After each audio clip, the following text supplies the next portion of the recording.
to explain a drama, horror, mystery, and science fiction film called The Room. Spoilers ahead. Watch out and take care. A young couple, Matt and Kate, move into their new home in upstate New York. Both of them enjoy the early times of being a young married couple as they start anew. Their new house requires renovations and repairs here and there, so they start to work around it. Upon organizing the kitchen, Kate sees a dead bird inside a cabinet and goes outside to bury it. She gets distracted by Matt, who talks to her from the window and looks back to see the bird disappear. While throwing away stuff that came with the house, Matt notices something weird in the wall, so he tears the wallpaper to see it better. In there, he uncovers a large door with a weird keyhole. In an attempt to unlock the door, he rummages through the pile of old stuff and finds the key. Matt inserts it into the keyhole and immediately calls Kate to tell her about it. They open the door together, and the lights in the hallway suddenly flicker. Matt calls the power company to report the problem, and Kate senses something weird about the room, so she follows him. The following day, an operator from the power company arrives to inspect the cause of the surges. To his surprise, the wires in the basement are ancient and intertwined in such a weird-looking way. When Matt asks if he can do anything about it, the operator says that he has never seen anything like it. Before the operator leaves, he tells Matt about the home's previous owners who got murdered inside the house. Upon hearing the shocking news, he immediately does his research about it. In an old news article, Matt learns that the couple who died are named Paul and Madeline Schaefer. Moreover, the identity of the suspect remains unknown and is aliased as John Doe. Matt, being an artist, tries to draw John Doe's face on his sketch pad and takes a break from it inside the mysterious room. He finishes a bottle of liquor and wishes that he could have another bottle to himself. The lamp flickers, and to his surprise, another bottle appears. Matt examines the bottle and realizes that the room can grant wishes. Kate wakes up to the sound of flickering lights in the living room and goes upstairs to check on Matt. Inside the room, she finds him far beyond excited as space is filled with new stuff. Matt happily shows Kate an authentic Van Gogh painting and explains that the room can grant any material wish. Thinking that it is one of Matt's pranks, Kate laughs it off but realizes that her husband is serious. She tests his theory and asks for $1,000. Matt rummages around the whole room and finally picks up the money Kate wished for. Still skeptical, she asks for $1 million and just like that, they are millionaires. However, Kate finds it scary and walks out. Matt persuades her that they should have fun with it. The couple spends the whole day wishing their life away. Clothes, champagne, art, and money are just one wish within their reach. Matt and Kate's happiness are beyond compare as they drown themselves in expensive things. At the end of the night, Kate questions how the room manages to grant their wishes, but Matt tells her not to worry about it. For the following days, their fun and lavishness know no bounds. Every time they make a wish, lights flicker, and so does the power source in the basement. They celebrate their overnight wealth by partying together inside the room with drinks and gifts. However, the fun and action do not last long. Kate wakes up the following morning feeling empty as the material things fail to fill a void inside her. Matt gets concerned about it and surprises her with a crib, hinting that they should try to have a baby. Contrary to his expectations, Kate gets upset about the surprise as she already had 2 miscarriages and storms out of the house. Later, Kate returns inside and spontaneously wishes for a child inside the mysterious room. As Matt learns about it, he gets mad that she did not consult him before wishing for a baby. Both get into a heated argument, Kate claiming that she did it as a shortcut to motherhood. Without the possibility of a miscarriage and the pain of childbirth, Kate explains that they could be happy that way. Matt is utterly against the idea and urges Kate to bring the baby back to the room to wish for the child's disappearance. At that moment, the couple enters the room, but Kate tearfully refuses to give up the baby. Instead, she hands the baby over to Matt, but he could not carry out the deed as well. He could not get himself to wish for the baby to disappear and returns it to his wife before walking away. Eventually, both of them decide to keep the baby, and they become parents overnight. While on his desk, Matt spots his unfinished drawing of John Doe and does more research about the incident that happened decades ago. He learns that the suspected murderer is still alive in a psychiatric hospital. In another archived news article, John Doe says that the room made him do it. Not long after, Matt drives to the psychiatric institution to meet with John in person and ask about the room. At his arrival, a nurse warns Matt that no one has visited John in 45 years, except for news reporters, so Matt enlists himself as one. Finally, Matt comes face to face with a much older John and starts questioning him about the house, especially the mysterious room. Displaying a sinister smile on his face, John tells Matt that he has been waiting for this moment for a long time. When Matt asks why John killed the Schaefers, John tells him that was the only way. John brushes off the topic and instructs Matt to leave the house instead. He warns the young man to do it as soon as possible before it is too late. Before leaving, John says, "The only thing more dangerous than a person who can't get what they want is the person who gets whatever they want." Matt stops by a gas station on the way home, but to his surprise, his cash turns into dust. Because of this, he rushes home and throws away the remaining money in the room to see if it will turn out the same. Then, he tries to bring the Van Gogh painting by the door, confirming his theory that they cannot bring the things outside, or else it will turn into dust. In a fit of rage, Matt breaks the walls to know the mystery behind the room, but to no avail. He only sees the intertwined sets of wires that are too difficult to track. Matt then tears a wallpaper and discovers a map of the house with guides of the connected wires. Meanwhile, Kate brings the baby outside, but Matt stops her, warning that it isn't safe. He doesn't tell his wife the real reason why they shouldn't bring the child outside. Not long after, the baby screams uncontrollably, as if it is in pain.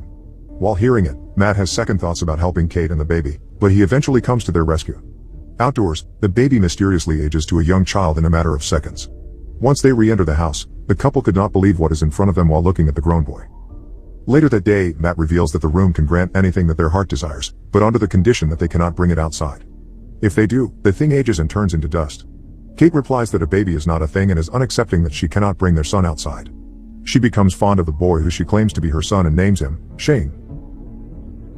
For the next few days, Kate homeschools Shane and explains that he cannot leave home because of the dangerous germs outside. One day, Shane becomes impatient while Kate teaches him how to read, causing him to throw a tantrum. His whole life, Shane has never experienced how it is to be outside. All he has ever known is the walls of the home he can never leave. Later, Kate receives a package outside and locks the door whenever she goes in and out. She gives the package to Matt, who ordered it, and unboxes a brand new gun. Unfortunately, Kate leaves the front door unlocked and completely forgets about it. While she is busy playing the piano, Shane sneakily makes his way to the front door and opens it unnoticed. He sticks his hand outside and feels the fresh breeze, deeply curious about the outdoors. Suddenly, Kate notices it and rushes to her son angrily. She embraces Shane, relieved that he is safe and unharmed. To prevent Shane from sneaking out, the couple decides to block every window with planks of wood. That night, Kate wakes up to Shane beside her bed, asking if he could sleep beside her. The boy tells his mother that he wants to be with her forever, making Kate hold him closer. However, her words fail to bring ease to Shane's mind as he still looks worried. Matt spends the next few days practicing how to shoot with his newly purchased weapon. He then comes back home and sees Shane playing with a snow globe inside his art studio. Strictly, he orders Shane to leave immediately, causing the boy to drop his snow globe. Until now, Matt has not accepted Shane as his son and acts coldly toward him. Not long after, Kate comes in and argues about Matt not acting fatherly toward their son. At nightfall, Shane walks around the house and sees a map that leads to the basement. He sees the big power source with intertwined wires and eventually ends up in the room. Throughout the night, lights flicker around the house, but Matt and Kate do not notice it at all. When Matt wakes up, he sees a new snow globe beside him and the broken one from a distance. He immediately wakes his wife up upon noticing the flickering lights, already having an idea of what's causing it. The couple enters the room, and to their surprise, Shane made an outdoor area inside it. The room that once had 4 corners is now a vast forest where Shane enjoys building a snowman. Kate is completely mesmerized by the world her son has created for himself and joins in with his fun. On the other hand, Matt is enraged and grabs Shane by the arm to bring him back inside. The incident causes the couple to argue whether or not to permit Shane to enter the room and play. Matt insists that it is dangerous, but Kate thinks otherwise. While they argue, the phone rings and Shane answers it, despite not being allowed to pick up the phone or talk to anyone else. Matt grabs the phone from the boy, and to his surprise, John calls and realizes that the couple wished for a boy. From the kitchen, Kate listens to their conversation with another phone and overhears their whole conversation. John explains that it entails the ultimate sacrifice of life for Shane to go freely outside the house. If Kate dies, Shane can go out and age, like everyone else. Over the phone, John shockingly reveals that he was also a child granted by the room. John's mother killed his father before forcing him, as a young man, to kill her so that he could be free. Then, he tells Matt that he has 2 options, kill Shane and save Kate, or kill Kate and save Shane. After hearing the conversation, Kate leaves home, causing Matt to worry. She attempts to crash the car, but she could not bring herself to do so. Being alone with Shane in the house, Matt acts frantically and even trashes his studio. Not long after, he prepares dinner for Shane, who sits across from him in the dining room. The curious boy keeps asking him questions, and with his growing annoyance, Matt loses his cool. Shane is told that he is not a real boy, and he does not have parents. Still, in a fit of rage, Matt drags Shane by the front door, but the boy runs back upstairs out of fear. In Shane's room, Matt realizes that he hurt him and sincerely apologizes for his actions. The boy asks if Matt could read to him, and they end up sleeping beside each other. As Kate arrives home, she is still confused by her emotions, but the sight of Matt and Shane lying beside each other brings her peace. Later that night, the couple shares an intimate moment as Shane watches. The boy waits for his parents to fall asleep and steals the key to the front door once they do. The following day, Matt and Kate discover that Shane went outside after seeing the front door open. In another area of the house, they are stunned to see Shane age overnight, though he still has the mind of a boy. He now appears to be a grown man and even holds his parents at gunpoint. Once Kate gets him to calm down, Matt throws himself at Shane and the two get into a fight. Being thrown onto the floor because of the brawl, Kate slowly loses her consciousness. Moments later, Kate wakes up to Matt, informing her that Shane died after being accidentally shot. Devastated, Kate goes out and breaks into tears, unable to cope with Shane's death. Matt comforts and carries her back into the house, where she continues to grieve. Back in the room where the fight happened, the real Matt gains consciousness and looks for his wife around the house. Still, in a state of panic, he notices flickering lights and gets under the idea that Kate and Shane, who has shapeshifted into Matt, are inside. All the while, Kate is still clueless about Shane being the one in front of her instead of Matt. However, she realizes the truth of the person's identity in front of her after Shane makes one of his habits of eating ice. Matt tries to make his way inside the room with all his will by breaking the wall and passing through all the wires. He finally reaches the room, which is now a forest full of woods. It reveals that Shane used the room to enlarge the outdoor area and duplicate the house inside it. He shapeshifted into Matt to kidnap Kate to the cloned home and take advantage of her in a sensual way. Determined to claim his wife back, Matt runs through the woods and finally arrives at the cloned home. He breaks in just as Shane forces himself on Kate in his bedroom. After hearing Matt break in, Shane gets up to prepare for another fight. This allows Kate to get up and leave, but she sees two versions of Matt across the hallway. Her dilemma at the moment is beyond compare as the two have an uncanny resemblance. One of them grabs her by the hand, but she pushes him after calling out Shane's name, which grabs his attention. Shane loses his consciousness after falling down the stairs and transforms into his real appearance. Meanwhile, Matt and Kate cannot get out of the room because Shane keeps wishing for them to be trapped inside. After countless tries of arriving at the same place, Matt stops and thinks of a way out. The couple comes face to face with Shane by the door, who advances at Matt and stabs him to death. Afterward, Shane comforts Kate but realizes that they are just clones and replications of the real ones. Matt and Kate quickly run to the room's exit through the woods while being chased by Shane, who grows more aggressive after being tricked. At the real home, Shane attacks Matt but is pulled with him outside. Realizing that it will cost his life, Shane runs back to the door, but Kate immediately closes it before he could get inside. Shane screams, "Mommy!" while Kate looks at him as he ages into an elderly man. He walks slowly as his body decays and eventually turns into dust. Despite his faults, Kate still cries over his body, having spent a significant amount of time with him as her son. At that moment, the couple clings to each other after a traumatizing day. A month later, they move into a smaller place and settle in peace. But not for long. Kate looks in horror at her pregnancy test that comes out positive, unsure if the baby belongs to Matt or Shane.